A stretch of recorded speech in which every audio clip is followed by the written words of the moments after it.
계좌에 돈이 하나도 없다고요. 그럴 리가 없어요.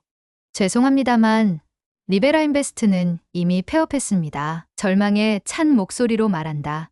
3억, 30년 모은 돈을 전부 오늘은 퇴직금을 사기당한 공무원의 이야기입니다. 오늘의 이야기를 바로 시작하겠습니다.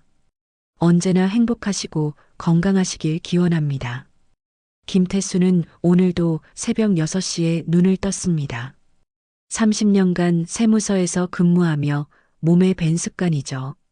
퇴직한 지 벌써 반년이 지났지만 아직도 알람 없이 일어나는 게 신기했어요. 여보, 벌써 일어났어요? 아내 순이가 부엌에서 된장찌개 끓이는 소리를 내며 물었습니다. 태수는 거실 소파에 앉아 아침 뉴스를 틀었어요. 앵커가 경제 뉴스를 전하고 있었습니다. 리베라 인베스트 연 수익률 20% 보장하며 투자자 모집 확대. 태수는 리모컨을 내려놓고 화면을 자세히 봤습니다. 정장을 말끔히 차려입은 중년 남성이 카메라를 향해 자신감 넘치는 표정으로 말하고 있었어요. 저희 리베라 인베스트는 차별화된 투자 전략으로 고객 여러분께 안정적이면서도 높은 수익을 보장해 드립니다. 특히 은퇴하신 분들의 노후 자금 운용에 최적화된 상품을 제공하고 있습니다. 화면 속 남성의 이름이 자막으로 나왔습니다. 오정혁 리베라 인베스트 대표. 태수는 무의식 중에 고개를 끄덕였어요. 여보, 밥 먹어요. 순이가 식탁에 반찬을 차리며 불렀습니다. 태수는 식탁에 앉으며 말했어요. 순이야, 우리 퇴직금 어떻게 굴릴지 진짜 고민해 봐야겠어요. 은행 정기예금 금리가 너무 낮죠. 물가는 계속 오르는데 이자는 고작 3%도 안 되니까요. 순이도 걱정스러운 표정이었습니다. 태수는 김치찌개를 한 숟가락 떠먹으며 생각에 잠겼어요.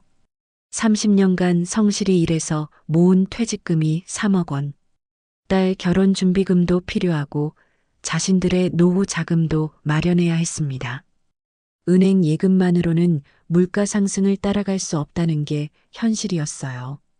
아까 뉴스에서 리베라 인베스트라는 회사 봤는데 수익률이 꽤 괜찮던데요. 태수가 조심스럽게 꺼냈습니다. 순이는 젓가락을 내려놓고 태수를 바라봤어요. 투자 회사요? 위험하지 않을까요? 그 회사 대표가 나와서 직접 설명하던데 꽤 믿을만해 보였어요. 연 수익률 20%를 보장한다고 하더라고요. 태수는 사실 며칠 전부터 이 회사에 대해 관심을 갖고 있었습니다. 동네 경로당에서 만난 박봉기 씨가 먼저 언급했거든요. 박봉기는 태수보다 2살 위로, 역시 공무원 출신이었어요. 태수야, 요즘 투자가 대세래. 우리 같은 공무원 출신들도 이제는 적극적으로 나서야 한다고. 박봉기의 말이 계속 머릿속을 맴돌았습니다. 점심 식사를 마친 태수는 평소처럼 동네 시장에 장을 보러 나갔어요. 시장 입구에서 만난 정육점 사장이 인사를 건넸습니다. 김 선생님, 오늘도 장 보러 나오셨네요. 네, 집사람이 저녁에 갈비찜 해준다고 해서요. 태수는 웃으며 대답했습니다. 정육점에서 갈비를 고르는 동안 옆에서 장을 보던 아주머니들의 대화가 들렸어요. 요즘 투자 회사들 조심해야 한다더라. 사기치는 데가 많다던데. 맞아요. 우리 친척이 그런 데에 돈 맡겼다가 날렸어요. 수익률 높다고 현혹되면 안 돼요. 태수는 갈비를 포장하면서 그 말들을 들었지만 크게 신경 쓰지 않았어요. 사람들은 항상 부정적인 얘기를 먼저 하니까요. 게다가 리베라 인베스트는 뉴스에도 나올 만큼 유명한 회사였습니다. 집으로 돌아온 태수는 컴퓨터를 켜고 리베라 인베스트 홈페이지를 검색했어요. 깔끔하게 디자인된 홈페이지에는 회사 소개와 투자 상품 안내가 자세히 나와 있었습니다. 고객 후기도 좋았고 회사 연역도 탄탄해 보였어요. 안정형 투자상품 마이너스 연 수익률 1520% 보장, 원금 보존, 중도 해지 가능. 태수는 화면을 보며 계산기를 두드려 봤습니다. 3억 원을 투자하면 연간 4,500만 원에서 6천만 원의 수익을 낼 수 있다는 계산이 나왔어요. 은행 정기예금 이자와는 비교할 수 없는 수준이었습니다. 저녁 시간 순이가 갈비찜을 식탁에 올리며 말했어요. 오늘 갈비가 참 좋네요. 사장님이 골라주신 거라 그런가 봐요. 태수는 갈비찜을 먹으면서도 투자 생각으로 머릿속이 복잡했습니다. 딸 미영이의 결혼이 내년 봄으로 예정되어 있었고 예단과 예물 준비에만 해도 상당한 돈이 들어갈 예정이었어요. 순이야, 내가 오늘 투자 회사에 대해 좀 알아봤는데요. 태수가 조심스럽게 말을 꺼냈습니다. 순이는 밥을 떠먹다가 태수를 바라봤어요. 어떤 회사요? 리베라인베스트라는 곳인데 꽤 괜찮아 보여요. 홈페이지도 잘 되어 있고 고객 후기도 좋고요. 그래도 신중해야죠. 우리 퇴직금이 전 재산인데요. 태수는 고개를 끄덕였습니다. 물론이죠. 하지만 은행에만 맡겨두면 물가 상승률도 못 따라가잖아요. 미영이 결혼도 해야 하고 우리 노후 자금도 불려야 하고요. 그날 밤 태수는 잠자리에 누워서도 투자에 대한 생각을 멈출 수 없었습니다. 30년간 공무원으로 성실하게 살아왔지만 퇴직 후의 현실은 생각보다 팍팍했어요. 국민연금과 공무원연금만으로는 여유 있는 노후를 보내기 어려웠습니다. 다음 날 아침 태수는 박봉기에게 전화를 걸었어요. 봉기야, 리베라인베스트 그 회사 말인데 혹시 더 자세한 정보 있어? 전화기 너머로 박봉기의 반가운 목소리가 들렸습니다. 아, 태수야. 나 벌써 투자했어. 한 달 전에 2억 원 넣었는데 벌써 수익이 꽤 나왔다고 연락 왔어. 태수의 눈이 반짝였어요. 정말? 얼마나? 한 달에 300만 원 정도. 연 수익률로 치면 정말 20% 가까이 나오는 것 같아. 태수는 가슴이 두근거렸습니다. 이런 기회를 놓치면 안 되겠다는 생각이 들었어요. 박봉기의 말을 들은 태수는 더 이상 망설일 수 없었습니다. 그 주 금요일 태수는 정장을 차려입고 강남에 있는 리베라인베스트 사무실로 향했어요. 지하철 2호선을 타고 강남역에 내린 태수는 높은 빌딩들을 올려다보며 감탄했습니다. 역시 강남은 다르다는 생각이 들었어요. 내비게이션을 따라 걸어가니 30층짜리 고급 오피스 빌딩이 나타났습니다. 25층이네. 태수는 건물 안내판을 보며 중얼거렸어요. 엘리베이터를 타고 올라가는 동안 태수의 마음은 설렜습니다. 새로운 인생이 시작되는 것 같았어요. 25층에서 내리자 깔끔하게 꾸며진 사무실이 눈에 들어왔습니다. 유리문에는 리베라인베스트라는 간판이 금색으로 새겨져 있었어요. 안녕하세요. 투자 상담 받으러 왔습니다. 태수가 리셉션 직원에게 말했습니다. 네, 잠시만 기다려주세요. 젊은 여직원이 미소를 지으며 대답했어요. 대기실에는 태수와 비슷한 연령대의 사람들이 몇 명 앉아 있었습니다. 모두 진지한 표정으로 투자 안내 책자를 읽고 있었어요. 태수도 테이블 위에 놓인 책자를 집어들었습니다. 안전하고 확실한 투자, 리베라인베스트와 함께 풍요로운 노후를 설계하세요. 책자에는 화려한 그래프와 함께 투자 성과가 자세히 나와 있었습니다. 지난 3년간 연속으로 20% 이상의 수익률을 기록했다는 내용이었어요. 김태수 고객님? 상담실에서 나온 직원이 태수를 불렀습니다.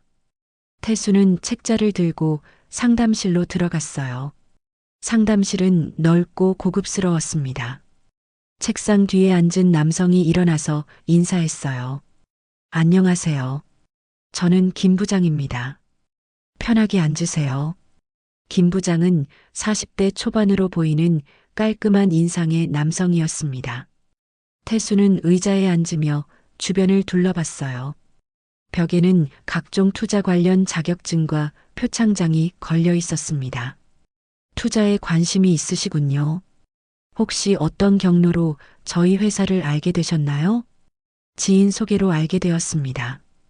박봉기라는 분인데 이미 투자하고 계시더라고요. 김 부장의 표정이 밝아졌습니다. 아, 박봉기 고객님, 저희 VIP 고객이시죠? 벌써 상당한 수익을 올리고 계십니다. 태수는 기대감에 몸이 달아올랐어요. 그래서 저도 투자를 고려하고 있습니다. 김 부장은 태수 앞에 여러 자료를 펼쳐놓았습니다. 고객님 같은 분께 딱 맞는 상품이 있습니다. 안정형 투자 상품인데 원금 보장에다가 연 수익률 18%를 보장해드려요. 원금 보장이요?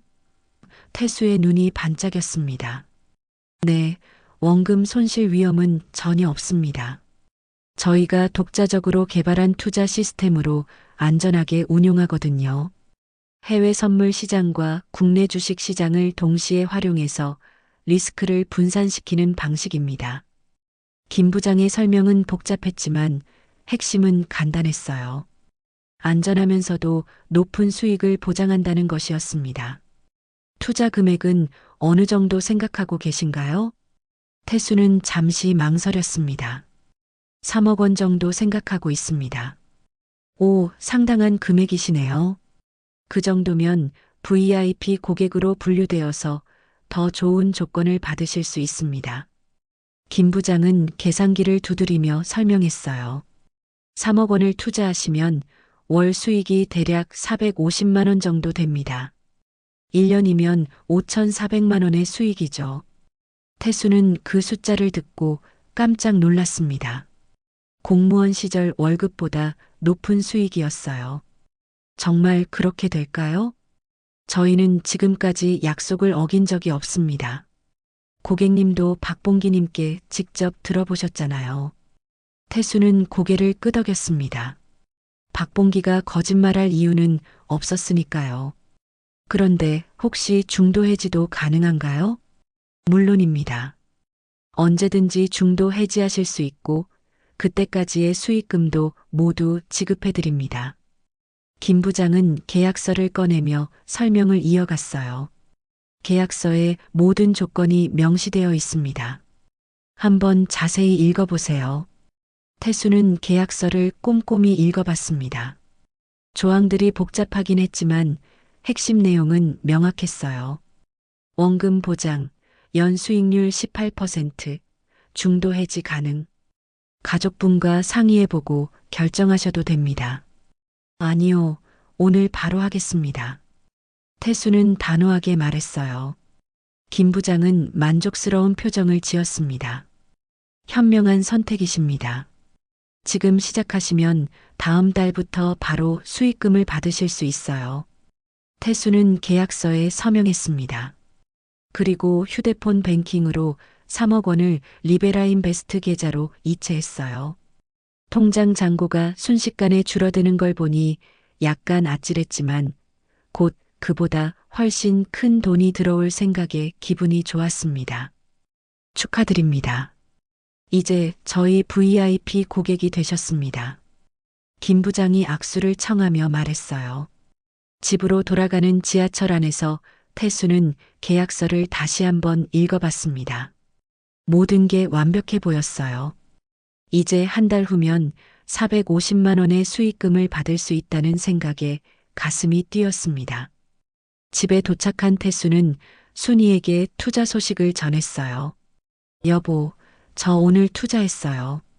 순이는 저녁 준비를 하다가 손을 멈추고 태수를 바라봤습니다. 정말요? 얼마나? 3억 원 전부요. 다음 달부터 월 450만 원씩 수익이 들어올 예정이에요. 순이의 표정이 밝아졌어요. 정말이에요? 그럼 미영이 결혼 준비도 여유롭게 할 수 있겠네요. 그렇죠. 이제 돈 걱정 없이 살 수 있을 것 같아요. 그날 밤 태수는 오랜만에 편안한 마음으로 잠자리에 들었습니다. 30년간 성실하게 살아온 보람을 드디어 누릴 수 있을 것 같았어요. 꿈에서도 통장에 돈이 쌓여가는 모습이 보였습니다. 하지만 태수는 아직 몰랐어요. 이것이 악몽의 시작이라는 걸 말입니다. 한 달이 지났지만 태수의 통장에는 약속된 수익금이 들어오지 않았습니다. 처음에는 며칠 늦을 수도 있다고 생각했어요. 하지만 일주일이 지나도록 연락이 없자 태수는 불안해지기 시작했습니다. 김 부장님, 안녕하세요. 투자 수익금이 아직 입금되지 않았는데요. 태수가 리베라인베스트에 전화를 걸었지만 계속 통화 중이라는 안내음만 나왔어요. 사무실에 직접 가보기로 했습니다. 강남역에서 내린 태수는 한 달 전과 같은 길을 걸었습니다. 하지만 이상했어요. 그 화려했던 오피스 빌딩 25층에 도착했을 때 리베라인베스트 사무실은 텅 비어 있었습니다. 여기 원래 리베라인베스트라는 회사가 있었는데요. 태수가 같은 층 다른 회사 직원에게 물었습니다. 아, 그 회사요? 일주일 전에 갑자기 사라졌어요. 어느 날 보니까 짐 다 빼고 없더라고요. 태수의 머릿속이 하얘졌습니다. 다리에 힘이 풀려서 복도 벤치에 주저앉았어요. 3억 원이 한순간에 사라진 걸까요? 집으로 돌아가는 길이 이렇게 길게 느껴진 적이 없었습니다. 태수는 박봉기에게 급히 전화를 걸었어요. 봉기야, 리베라인베스트 회사가 없어졌어. 전화 너머로 박봉기의 당황한 목소리가 들렸습니다. 뭐라고? 나도 어제부터 연락이 안 되더니 우리가 사기를 당한 건가? 둘은 즉시 만나기로 했습니다. 동네 카페에서 만난 박봉기의 얼굴은 창백했어요. 태수야, 나도 2억 원 날린 것 같아. 어떻게 이런 일이? 박봉기는 떨리는 손으로 커피잔을 들었습니다. 태수는 현실이 믿어지지 않았어요. 분명히 한 달 전에 수익금 나왔다고 했잖아. 그게 사실 수익금을 받은 게 아니라 회사에서 연락만 왔었어. 통장에 들어온 건 없었어. 태수는 박봉기를 바라봤습니다. 그럼 왜 그런 말을? 미안해, 태수야. 나도 너무 믿고 싶었나 봐. 회사에서 잘 되고 있다고 하니까 정말 그런 줄 알았어. 두 사람은 경찰서로 향했습니다. 하지만 경찰서에는 이미 리베라인베스트 피해자들이 몰려 있었어요.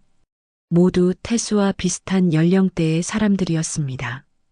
저는 5억 원 잃었습니다. 제 평생 모은 돈 전부였는데 피해자들의 절규가 경찰서 안을 가득 메웠습니다.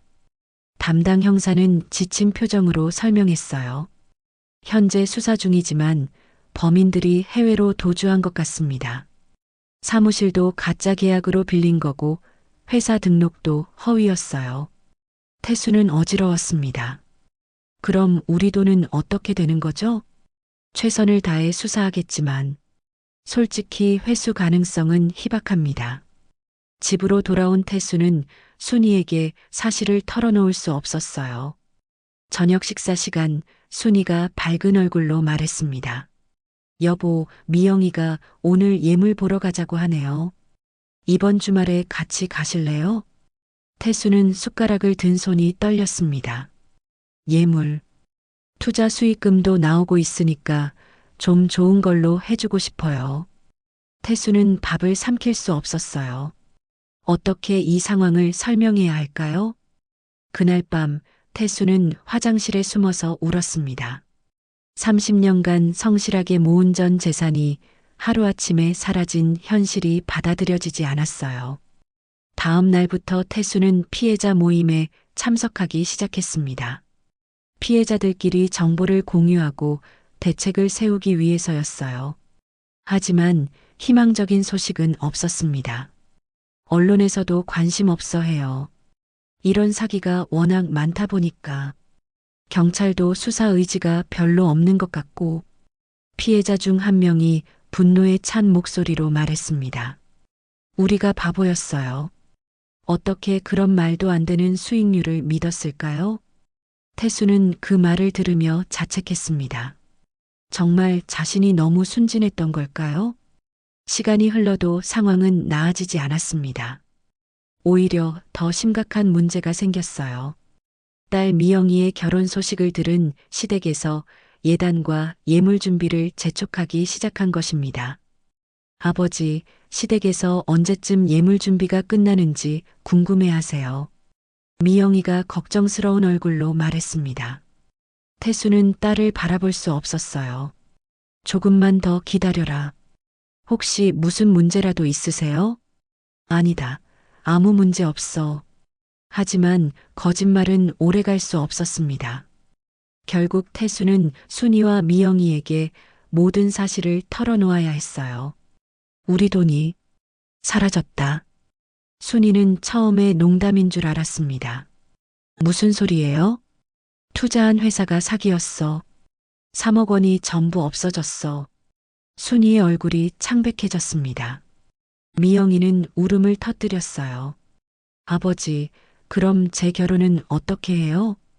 태수는 바닥에 무릎을 꿇고 딸에게 사과했습니다. 미안하다, 미영아. 아버지가 잘못했다. 그날 이후 집안 분위기는 완전히 바뀌었습니다. 순이는 우울증에 빠져 병원에 입원했고 미영이의 결혼은 무기한 연기되었어요. 시댁에서는 돈도 제대로 준비 못하는 집안이라며 결혼을 반대하기 시작했습니다. 태수는 절망에 빠졌습니다. 하지만 포기할 수는 없었어요. 가족을 다시 일으켜 세워야 했습니다. 그때 박봉기가 제안했어요. 태수야, 우리 나이에 할 수 있는 일이 뭐가 있을까? 글쎄, 경비, 청소, 대리운전은 어때? 요즘 앱으로 쉽게 할 수 있다던데. 태수는 생각해 봤습니다. 운전은 자신 있었어요. 30년간 무사고였고 길도 잘 알았습니다. 한번 해볼까? 그래, 우리가 다시 시작해보자. 태수는 핸드폰에 대리운전 앱을 설치했습니다. 새로운 인생이 시작되는 순간이었어요. 하지만 태수는 아직 몰랐습니다. 이 선택이 자신을 사기꾼과 다시 마주하게 할 줄은 말입니다. 대리운전을 시작한 지 한 달이 지났습니다. 태수는 매일 밤 거리를 누비며 생계를 이어갔어요. 처음에는 젊은 손님들이 무시하는 시선이 힘들었지만 이제는 익숙해졌습니다. 아저씨, 빨리 좀 가요. 급한데. 뒷좌석에 앉은 20대 남성이 짜증스러운 목소리로 말했어요. 태수는 묵묵히 운전에 집중했습니다. 예전 같으면 기분이 상했겠지만 이제는 그런 말들이 그냥 스쳐 지나갔어요. 네, 안전하게 모셔다 드리겠습니다. 새벽 2시 마지막 손님을 내려드린 태수는 집으로 돌아갔습니다. 하루벌이가 12만 원. 예전 공무원 시절과 비교하면 턱없이 부족했지만 그래도 가족을 위해서는 견뎌야 했어요. 집에 들어서니 거실에 불이 켜져 있었습니다. 순이가 소파에 앉아 태수를 기다리고 있었어요. 병원에서 퇴원한 지 일주일이 지났지만 아직 완전히 회복되지 않은 상태였습니다. 여보, 고생했어요. 순이가 힘없는 목소리로 말했습니다. 당신은 왜 안 자고 있어요? 태수가 신발을 벗으며 물었어요. 잠이 안 와요. 계속 생각이 나서. 순이의 눈가에는 눈물이 맺혀 있었습니다. 태수는 순이 옆에 앉았어요. 미영이 소식 들었어요? 순이가 조심스럽게 물었습니다. 태수는 고개를 끄덕였어요. 며칠 전 딸 미영이에게서 연락이 왔었습니다. 결혼이 완전히 파토났다는 소식이었어요. 시댁에서 집안이 망한 사람과는 결혼할 수 없다며 일방적으로 파혼을 통보했다고 했습니다. 우리 때문에 미영이가. 순이는 더 이상 말을 이어가지 못했어요. 태수는 순이의 손을 잡았습니다. 다 내 탓이야. 내가 욕심을 부렸어. 그날 밤도 태수는 잠들 수 없었습니다. 30년간 성실하게 살아온 인생이 한순간에 무너진 현실이 여전히 믿어지지 않았어요. 다음 날 오후 태수는 피해자 모임에 참석했습니다. 요즘에는 정기적으로 만나서 정보를 공유하고 있었어요. 하지만 좋은 소식은 없었습니다. 경찰에서 수사 종결한다고 하네요. 피해자 중 한 명이 절망적인 목소리로 말했습니다. 범인들이 해외로 도주해서 더 이상 추적이 불가능하다는군요. 태수는 주먹을 꽉 쥐었어요. 그럼 우리는 어떻게 하라는 거죠? 체념하고 살라는 뜻이겠죠.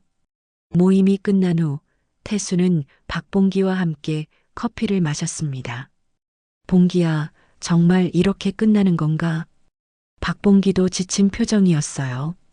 태수야, 우리가 뭘 할 수 있겠어? 경찰도 포기했는데.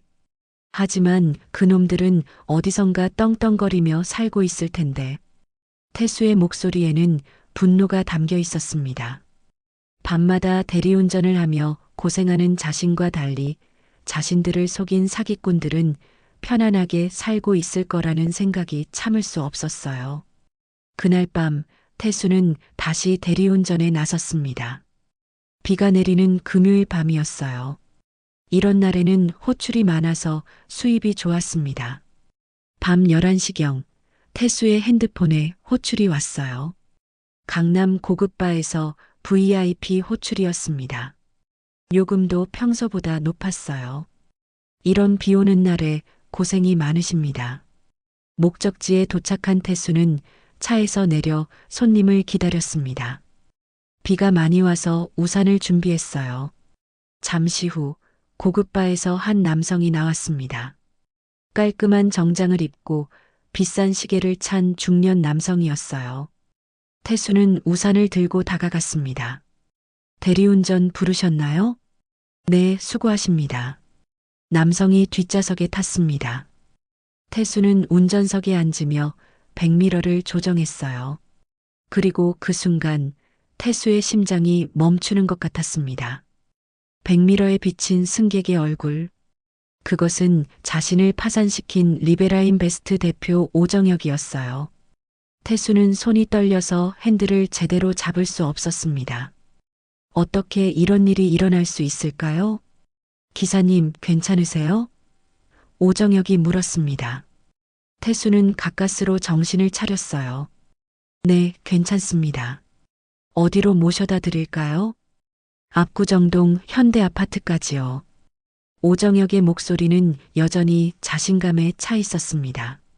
마치 아무 일도 없었던 것처럼 말이에요.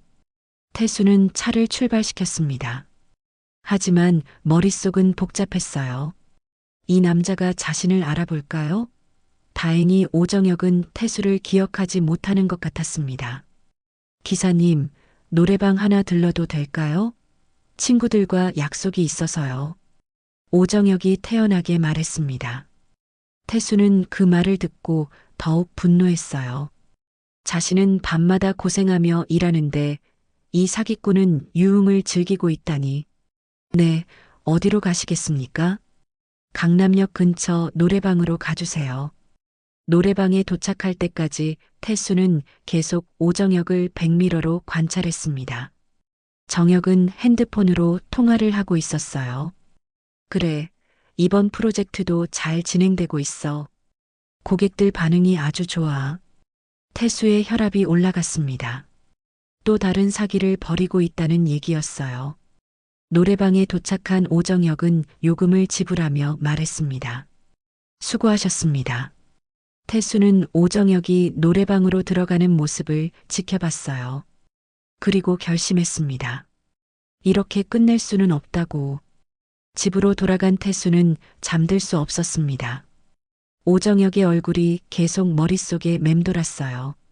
어떻게 저렇게 뻔뻔할 수 있을까요? 다음 날 태수는 박봉기에게 전화를 걸었습니다. 봉기야, 어젯밤에 그놈을 봤어. 누구를? 오정혁, 리베라인베스트 대표 말이야. 박봉기는 깜짝 놀랐어요. 정말? 어디서? 대리운전 손님으로 태웠어. 그놈이 내 차에 탔다고. 태수는 어젯밤 일을 자세히 설명했습니다. 박봉기는 흥분했어요. 그럼 신고해야지. 뭘 신고해? 그냥 노래방 간 것밖에 없는데. 태수는 생각에 잠겼습니다. 단순히 신고하는 것으로는 부족했어요. 더 확실한 증거가 필요했습니다. 봉기야, 내가 그놈을 계속 추적해 볼 생각이야. 위험하지 않을까? 위험해도 해야 해. 우리가 당한 걸 그냥 넘어갈 순 없어. 태수의 목소리에는 강한 의지가 담겨 있었습니다. 이제 진짜 복수가 시작되는 순간이었어요. 태수는 다음 날부터 오정혁을 추적하기 시작했습니다. 강남 일대를 돌아다니며 그가 자주 나타나는 장소들을 파악했어요. 노래방, 고급바, 호텔 라운지, 모두 태수가 평생 가보지 못한 곳들이었습니다. 일주일 후 태수는 오정혁의 패턴을 어느 정도 파악했어요. 화요일과 금요일에는 반드시 같은 바에 나타났고 주말에는 골프장에 갔습니다. 그리고 매주 수요일 오후에는 강남의 한 사무실에 들렀어요. 새로운 사무실을 차린 것 같아 태수가 박봉기에게 전화로 보고했습니다. 또 사기를 치고 있다는 뜻인가? 그럴 가능성이 높아. 사무실 간판에 골든인베스트라고 되어 있더라고. 태수는 며칠 더 관찰한 후 직접 확인해 보기로 했습니다. 평소보다 깔끔하게 옷을 차려입고 골든인베스트 사무실을 찾아갔어요. 안녕하세요. 투자 상담 받고 싶어서 왔습니다. 리셉션 직원은 친절하게 안내했습니다. 네, 잠시만 기다려 주세요. 대기실은 리베라인베스트와 똑같은 구조였어요. 화려한 인테리어와 투자 성과를 보여주는 그래프들이 벽에 걸려 있었습니다. 김태수 고객님? 상담실에서 나온 직원이 태수를 불렀어요. 다행히 리베라인베스트 때와는 다른 사람이었습니다. 저는 이 과장입니다. 어떤 투자에 관심이 있으신가요? 태수는 신중하게 대답했어요. 안전하면서도 수익률이 좋은 상품을 찾고 있습니다. 그럼 저희 프리미엄 상품이 딱 맞겠네요. 연 수익률 25%를 보장하는 상품입니다. 태수의 가슴이 뛰었어요. 리베라인베스트와 똑같은 수법이었습니다. 혹시 대표님이 오정혁 씨인가요? 태수가 조심스럽게 물었습니다. 이 과장의 표정이 밝아졌어요. 네, 맞습니다. 업계에서 유명한 분이시죠. 투자 전문가로 인정받고 계십니다. 태수는 분노를 참으며 계속 질문했습니다. 회사 역사는 어떻게 되나요? 저희는 올해 새롭게 설립된 회사입니다. 하지만 대표님의 경험과 노하우로 벌써 많은 고객들이 큰 수익을 올리고 계세요. 거짓말이었어요. 오정혁은 사기꾼이었는데 어떻게 투자 전문가라고 할 수 있을까요? 투자 방식이 어떻게 되나요? 해외 부동산과 주식에 분산 투자하는 방식입니다.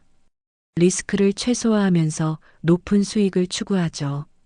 태수는 더 이상 들을 수 없었어요. 좀 더 생각해보고 연락드리겠습니다. 사무실을 나온 태수는 주먹을 꽉 쥐었습니다. 또 다른 피해자들이 생기고 있다는 게 분명했어요. 그날 저녁 태수는 피해자 모임에서 이 사실을 알렸습니다. 그놈이 또 사기를 치고 있어요. 피해자들은 분노했지만 어떻게 해야 할지 몰랐어요. 경찰에 신고하면 되지 않나? 증거가 없어요. 아직 실제 피해자가 나오지 않았으니까. 태수는 답답했습니다. 범죄가 일어나기 전에는 아무것도 할 수 없다는 게 현실이었어요. 며칠 후 태수는 충격적인 소식을 들었습니다. 과거 동료였던 김 반장이 자살 시도를 했다는 것이었어요. 병원에 입원한 김 반장을 찾아간 태수는 그의 처참한 모습을 보고 충격을 받았습니다. 김 반장님, 왜 그러셨어요? 김 반장은 힘없는 목소리로 대답했어요. 태수야, 나도 당했어. 골든인베스트라는 곳에. 태수의 머릿속이 하얘졌습니다. 설마 오정혁한테? 내가 어떻게 그 이름을? 김 반장이 놀란 표정을 지었어요. 태수는 자신의 상황을 설명했습니다. 김 반장은 눈물을 흘리며 말했어요. 나는 2억 5천만 원을 잃었어. 퇴직금과 대출까지 받아서 투자했는데. 언제부터요? 한 달 전부터. 처음에는 수익이 나온다고 했는데 갑자기 연락이 끊어졌어. 태수는 분노로 온몸이 떨렸습니다. 오정혁이 벌써 새로운 피해자를 만들고 있었던 것이에요. 병원을 나온 태수는 바로 골든인베스트 사무실로 향했습니다. 하지만 사무실은 이미 텅 비어 있었어요. 또 사라졌네. 태수는 허탈한 웃음을 지었습니다.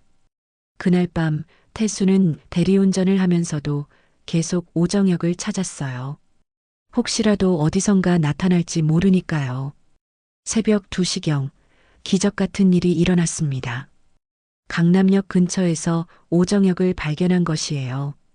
그는 다른 남성들과 함께 술에 취해 나오고 있었습니다. 태수는 차를 세우고 멀리서 지켜봤어요.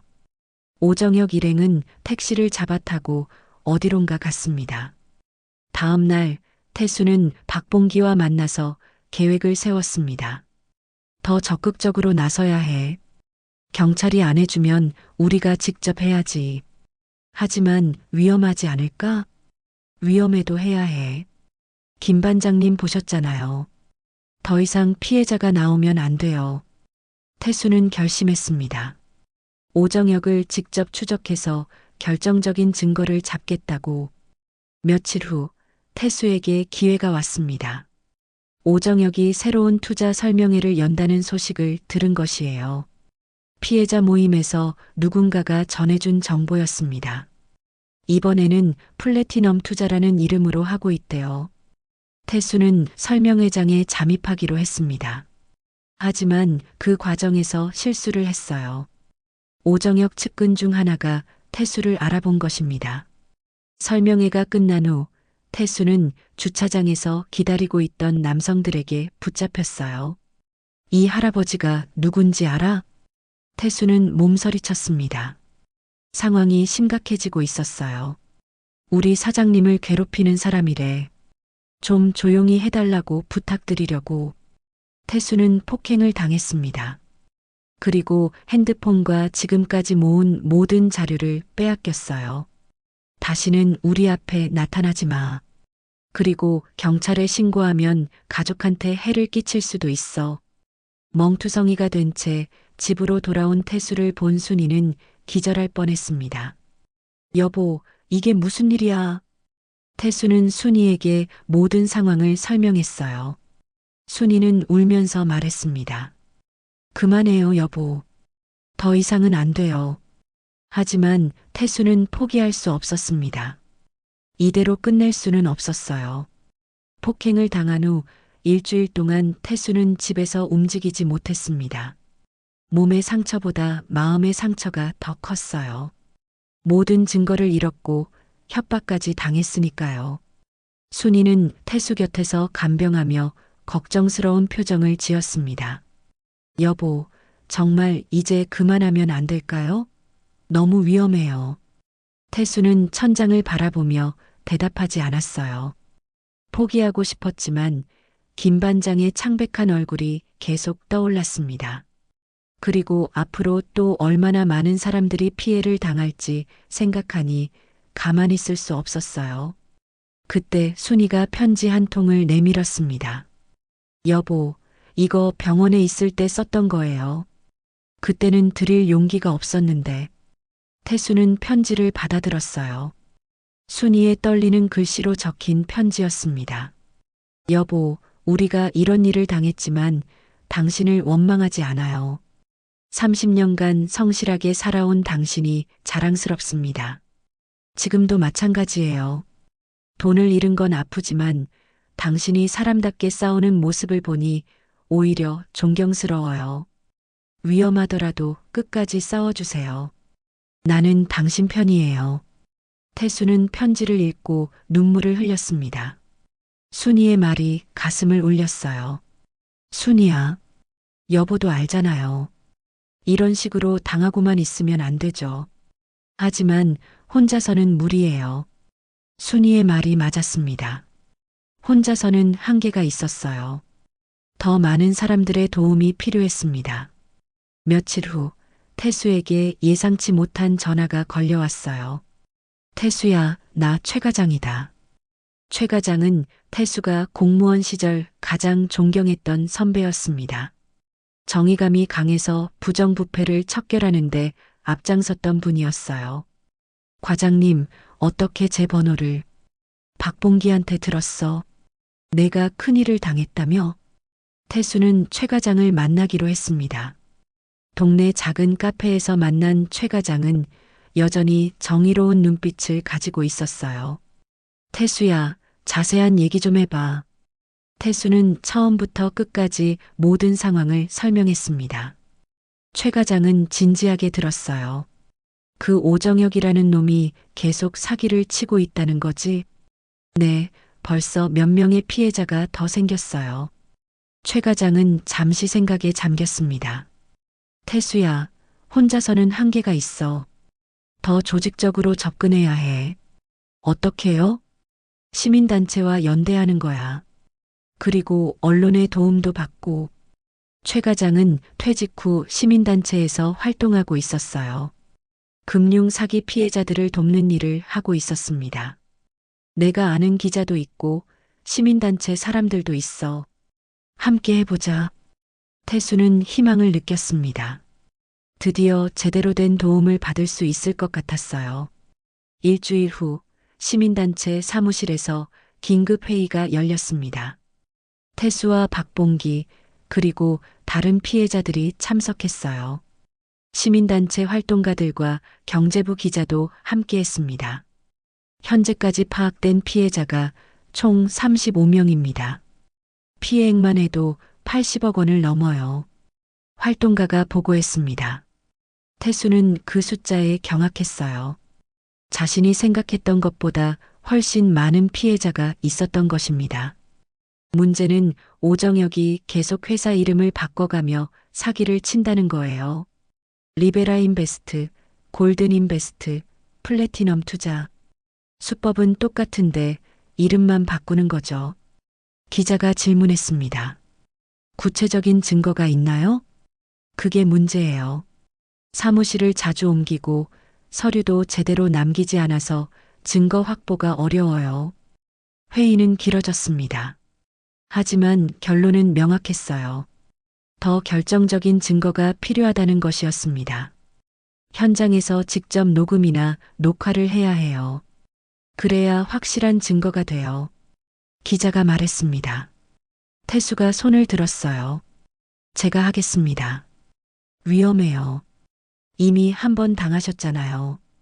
그래도 제가 가장 적절해요. 대리운전 기사니까 자연스럽게 접근할 수 있거든요. 최 과장이 걱정스러운 표정을 지었습니다. 태수야, 신중해야 해. 과장님, 이번에는 혼자가 아니잖아요. 여러분이 도와주시니까 할 수 있을 것 같아요. 며칠 후 태수는 놀라운 정보를 입수했습니다. 오정혁이 대규모 투자 설명회를 준비하고 있다는 소식이었어요. 이번에는 VIP 고객 대상 특별 세미나라는 호텔에서 진행할 예정이었습니다. 이번이 기회예요. 태수가 시민단체 사무실에서 말했습니다. 하지만 어떻게 들어가죠? VIP 고객만 받는다는데. 최 과장이 아이디어를 냈어요. 위장 고객으로 들어가는 거야. 투자 의향이 있는 척하면서. 하지만 저를 알아볼 수도 있어요. 그럼 다른 방법을 찾아야지. 그때 태수에게 번뜩이는 아이디어가 떠올랐습니다. 대리운전으로 접근하면 어떨까요? 무슨 뜻이에요? 호텔에 오는 VIP 고객들을 대리운전으로 모시는 거예요. 그러면 자연스럽게 정보를 얻을 수 있을 것 같아요. 모두가 고개를 끄덕였습니다. 좋은 아이디어였어요. 녹음 장비도 준비해 드릴게요. 기자가 말했습니다. 태수는 드디어 제대로 된 계획을 세울 수 있게 되었어요. 이번에는 혼자가 아니었습니다. 많은 사람들이 함께 해주고 있었어요. 집으로 돌아온 태수는 순이에게 상황을 설명했습니다. 여보, 이번에는 정말 마지막이에요. 제대로 된 증거를 잡아서 그놈을 법정에 세울 거예요. 순이는 걱정스러웠지만 태수를 믿어주었어요. 조심해요, 여보. 무리하지 말고. 이번에는 혼자가 아니에요. 많은 분들이 도와주시니까 괜찮을 거예요. 태수는 마침내 희망을 보기 시작했습니다. 복수가 아니라 정의를 위한 싸움이라는 걸 깨달았어요. 자신만의 문제가 아니라 모든 피해자들을 위한 일이었습니다. 며칠 후 설명의 날짜가 확정되었습니다. 태수는 마지막 준비를 시작했어요. 이번에는 반드시 성공해야 했습니다. 드디어 결전의 날이 왔습니다. 오정역의 VIP 투자 설명회가 열리는 토요일 오후, 태수는 평소보다 일찍 준비를 마쳤어요. 셔츠 안쪽에는 작은 녹음 장비가 숨겨져 있었습니다. 여보, 정말 조심해요. 순이가 태수의 손을 꼭 잡으며 말했습니다.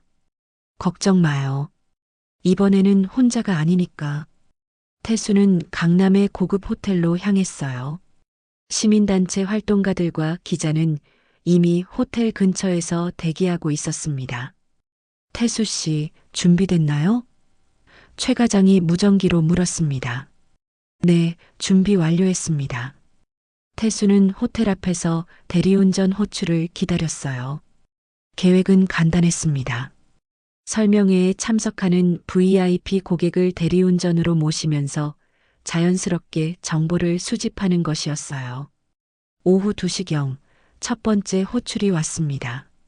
중년 남성이 태수의 차에 올라탔어요. 호텔 라운지까지 가주세요. 네, 혹시 무슨 모임이 있으신가요? 태수가 자연스럽게 물었습니다. 투자 설명에 참석하러 가요. 꽤 유명한 투자 전문가가 온다더라고요. 태수의 심장이 빨라졌어요. 어떤 분인가요? 오정혁이라는 분이에요. 연 수익률 30%를 보장한다고 하더라고요. 태수는 분노를 억누르며 대화를 이어갔습니다. 대단하네요. 투자금은 얼마나 생각하고 계신가요? 1억 원 정도 생각하고 있어요. 퇴직금이거든요. 태수는 그 말을 듣고 가슴이 아팠어요. 또 다른 피해자가 될 뻔한 사람이었습니다. 호텔에 도착한 후 태수는 손님을 내려드리고 주차장에서 대기했어요. 무전기로 상황을 보고했습니다. 첫 번째 정보 수집 완료. 오정혁이 연 수익률 30%를 약속하고 있어요. 좋아요. 계속 진행하세요. 1시간 후 또 다른 호출이 왔습니다. 이번에는 노부부였어요. 저희도 그 설명에 가는 거예요. 평생 모은 돈을 불리고 싶어서요. 할머니가 말했습니다. 태수는 마음이 무거웠습니다. 얼마나 투자하실 예정이세요? 3억 원이요. 집도 팔았거든요. 할아버지가 대답했어요. 태수는 더 이상 참을 수 없었습니다. 혹시 그 회사에 대해 좀 더 알아보셨나요? 왜요? 뭔가 문제라도 있나요? 태수는 조심스럽게 말했어요. 투자는 신중하게 하시는 게 좋을 것 같아요. 너무 높은 수익률을 약속하는 건 위험할 수 있거든요. 노부부는 서로를 바라봤어요. 그래도 이미 결정한 일이라. 호텔에 도착한 후 태수는 더 대담한 계획을 세웠습니다. 직접 설명회장에 들어가 보기로 한 것이에요. 과장님, 저 설명회장에 직접 들어가 보겠습니다. 너무 위험해. 들킬 수도 있어. 괜찮아요. 대리운전 기사가 손님 찾는 척하면 되니까요. 태수는 호텔 로비로 들어갔습니다. 안내 데스크에서 설명회장 위치를 확인했어요. 오정혁 대표 설명회장이 어디인가요? 손님을 마중 나왔거든요. 아, 3층 그랜드 볼룸입니다. 태수는 엘리베이터를 타고 3층으로 올라갔어요. 복도에는 골든 레피털 투자 설명회라는 현수막이 걸려 있었습니다. 또 이름을 바꾼 것이었어요. 설명회장 문 앞에 도착한 태수는 조심스럽게 안을 들여다봤습니다. 약 50명 정도의 사람들이 앉아 있었고 무대에는 오정혁이 서 있었어요. 여러분, 이번 기회를 놓치시면 정말 후회하실 겁니다. 연 수익률 30%. 이런 기회가 또 언제 올까요? 오정혁의 목소리는 여전히 자신감에 차 있었습니다. 태수는 녹음 장치를 작동시켰어요. 특히 오늘 계약하시는 분들께는 특별 혜택을 드립니다. 수수료를 5% 할인해 드려요. 청중들이 웅성거렸습니다. 모두 관심을 보이는 눈치였어요. 혹시 질문 있으신 분? 한 중년 남성이 손을 들었어요. 중도 해지도 가능한가요? 물론입니다. 언제든지 중도 해지하실 수 있고 그때까지의 수익도 모두 지급해 드립니다. 거짓말이었어요. 태수는 주먹을 꽉 쥐었습니다. 갑자기 오정혁의 시선이 태수 쪽으로 향했어요. 태수는 재빨리 핸드폰을 꺼내 통화하는 척했습니다. 네, 손님. 지금 찾고 있어요. 다행히 오정혁은 별다른 관심을 보이지 않았어요. 태수는 계속 녹음을 했습니다. 자, 그럼 이제 계약 절차를 설명해 드리겠습니다. 오정혁은 스크린에 계약서를 띄웠어요. 태수가 봤던 것과 똑같은 형태였습니다. 오늘 이 자리에서 계약하시는 분들은 다음 주부터 바로 수익금을 받으실 수 있습니다. 그때 태수에게 기가 막힌 아이디어가 떠올랐어요. 직접 오정혁과 마주할 기회를 만드는 것이었습니다. 설명회가 끝날 때까지 기다린 태수는 오정혁이 나오는 걸 지켜봤어요. 그리고 자연스럽게 접근했습니다. 대리운전 부르셨나요? 오정혁이 태수를 바라봤어요. 아니요, 부르지 않았는데요. 죄송합니다. 다른 분인가 보네요. 태수가 돌아서려는 순간 오정혁이 말했어요. 잠깐만요. 혹시 지금 시간 있으세요? 급하게 대리운전이 필요한데. 태수의 심장이 뛰었어요. 기회가 온 것이었습니다. 네, 가능합니다. 그럼 차까지 따라오세요. 지하 주차장으로 향하는 엘리베이터 안에서 오정혁이 말했어요. 오늘 참 잘 됐네요. 사업이 대박이에요. 태수는 녹음 장치가 잘 작동하고 있는지 확인했어요. 어떤 사업이신가요? 투자업이요. 오늘만 20억 원이 들어왔어요. 오정혁의 차에 탄 태수는 마침내 결정적인 순간을 맞았습니다. 어디로 모셔다 드릴까요? 압구정동 현대아파트요. 그런데 기사님, 어디서 본 것 같은데요? 태수의 등에 식은땀이 흘렀어요. 그럴 리가요. 처음 뵙는데요. 하지만 오정혁의 표정이 점점 의심스러워졌습니다. 아, 맞다. 당신 리베라인베스트 피해자죠? 태수는 더 이상 숨길 수 없었어요. 그렇습니다. 오정혁이 웃으며 말했어요. 대리운전까지 하고 있네요. 고작 돈 때문에 이런 일까지? 태수는 분노를 억누르며 대답했어요. 고작 돈 때문이라고요? 저는 인생을 걸었어요. 하, 그래봤자 뭐해요? 나 하나 때문에 당신이 무너질 것 같아요? 태수는 백미러로 오정혁을 바라보며 말했어요. 아니요. 당신 하나 때문에 제가 다시 살아나는 거예요. 태수의 마지막 말을 들은 오정혁은 순간 당황했지만 곧 다시 여유로운 표정을 지었습니다. 뭘 할 수 있다고 그래요? 증거라도 있어요? 태수는 조용히 미소를 지었어요.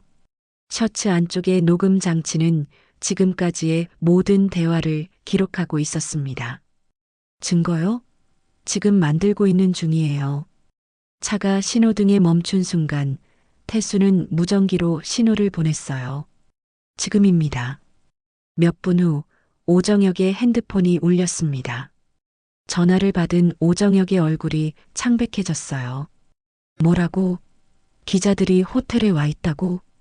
전화 너머로 급박한 목소리가 들렸습니다. 사장님, 큰일 났어요. 경찰도 같이 왔어요. 피해자들이 고발장을 냈나 봐요. 오정혁은 태수를 날카롭게 바라봤어요. 당신이 한 짓이군요. 저 혼자 한 게 아니에요. 모든 피해자들이 함께 했어요. 태수는 차를 계속 운전하며 말했습니다. 그리고 지금 이 순간도 모든 대화가 녹음되고 있어요. 오정혁이 문을 열려고 했지만 차는 이미 한강대로를 달리고 있었어요. 내려주세요. 당장 목적지까지 안전하게 모셔다 드릴게요. 그게 대리운전 기사의 의무니까요. 태수의 핸드폰이 울렸어요. 최 과장에서 온 전화였습니다. 태수야, 대성공이야. 뉴스에서 속보로 나가고 있어.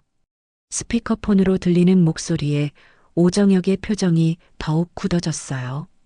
지금 호텔에 있던 피해자들 전부 경찰서로 가서 진술하고 있고 기자들도 현장에서 취재 중이야. 태수는 뿌듯한 마음이 들었어요. 드디어 정의가 실현되는 순간이었습니다. 오정혁 씨, 이제 끝났어요. 더 이상 죄 없는 사람들을 속일 수 없어요. 오정혁은 주먹을 꽉 쥐었어요.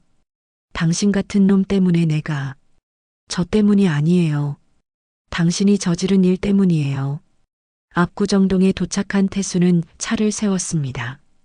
이미 경찰차 2대가 아파트 앞에서 기다리고 있었어요. 오정혁이 차에서 내리자마자 경찰들이 다가왔습니다. 오정혁 씨 사기 혐의로 체포합니다. 수갑을 차는 오정혁을 보며 태수는 깊은 안도감을 느꼈어요. 긴 악몽이 드디어 끝나는 것 같았습니다.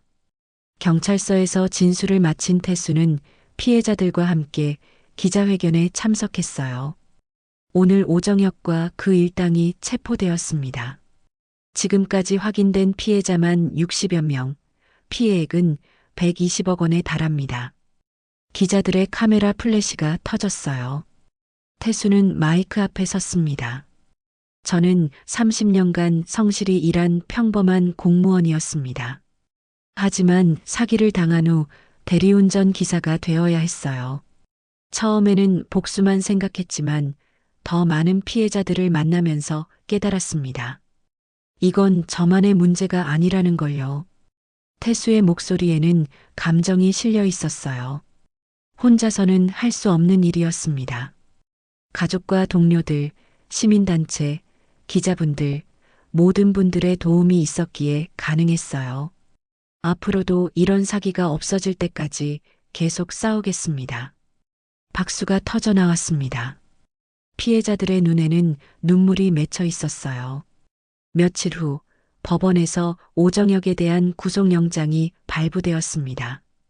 그리고 검찰은 피해자들에 대한 배상 절차를 시작한다고 발표했어요. 태수는 병원에 입원한 김 반장을 찾아갔습니다. 김 반장님, 좋은 소식이 있어요. 김 반장은 많이 회복된 모습이었어요. 태수야, 뉴스 봤어. 정말 대단한 일을 해냈구나. 혼자 한 게 아니에요. 모두 함께 한 거죠. 덕분에 나도 희망을 갖게 됐어. 돈을 다 돌려받지는 못하더라도 적어도 정의는 실현됐잖아. 김 반장의 얼굴에는 다시 생기가 돌아와 있었어요. 집으로 돌아온 태수를 순이가 따뜻하게 맞아주었습니다. 여보, 정말 고생 많았어요. 당신이 있어서 가능했어요. 그 편지 없었으면 포기했을 거예요. 순이는 태수의 손을 잡았어요. 이제 어떻게 할 거예요? 일단 대리운전은 계속해야죠. 생계도 이어가야 하고. 하지만 달라진 게 있죠? 태수는 고개를 끄덕였어요. 네, 이제는 단순히 돈을 버는 게 아니라 의미 있는 일을 하고 있다는 걸 알아요. 며칠 후 태수에게 뜻밖의 제안이 들어왔습니다. 시민단체에서 금융사기 예방 강사로 활동해달라는 것이었어요. 은퇴 공무원들을 대상으로 사기 예방 교육을 해주세요. 태수 씨의 경험이 많은 도움이 될 거예요. 태수는 기꺼이 수락했습니다. 자신과 같은 피해자가 더 이상 생기지 않았으면 하는 마음이었어요. 첫 번째 강의가 열린 날 강당에는 많은 은퇴자들이 모여 있었습니다. 안녕하세요. 저는 여러분과 같은 퇴직 공무원 김태수입니다. 태수는 자신의 경험을 솔직하게 들려주었어요. 어떻게 사기를 당했는지, 그 후 어떤 고통을 겪었는지, 그리고 어떻게 다시 일어설 수 있었는지. 투자는 신중해야 합니다. 특히 너무 높은 수익률을 약속하는 곳은 의심해 보세요. 그리고 무엇보다 중요한 건 혼자 고민하지 마시고 가족과 상의하시기 바랍니다. 강의가 끝난 후 한 할아버지가 다가왔어요. 선생님, 저도 비슷한 제안을 받았는데 어떻게 해야 할지 모르겠어요. 태수는 그 할아버지와 자세히 상담했습니다. 다행히 아직 투자하지 않은 상태였어요. 잘못할 뻔했네요. 선생님, 강의 들으러 와서 정말 다행이에요. 태수는 뿌듯함을 느꼈어요. 한 명의 피해자라도 막을 수 있다면 의미 있는 일이었습니다. 그날 저녁 태수는 순이와 함께 산책을 나갔어요. 길거리에는 대리운전 앱 홍보 차량이 지나가고 있었습니다. 여보, 후회하지 않아요? 순이가 물었습니다. 뭐요? 대리운전 하는 거요. 예전처럼 편안하게 살 수도 있었을 텐데. 태수는 고개를 저었어요. 아니에요. 지금이 더 의미 있어요. 누군가에게 도움이 되는 일을 하고 있으니까요. 하늘에는 별이 반짝이고 있었어요. 태수는 그 별들을 바라보며 생각했습니다. 가장 어두운 밤도 누군가의 운전으로 다시 밝아진다는 걸, 그리고 자신도 그런 운전사 중 한 명이 되었다는 걸. 태수의 새로운 인생이 시작되었습니다. 비록 예전과는 다른 모습이었지만 더욱 당당하고 의미 있는 삶이었어요. 운전석에서 바라본 세상은 예전보다 훨씬 아름다워 보였습니다. 지금까지 이야기를 들어주셔서 감사합니다.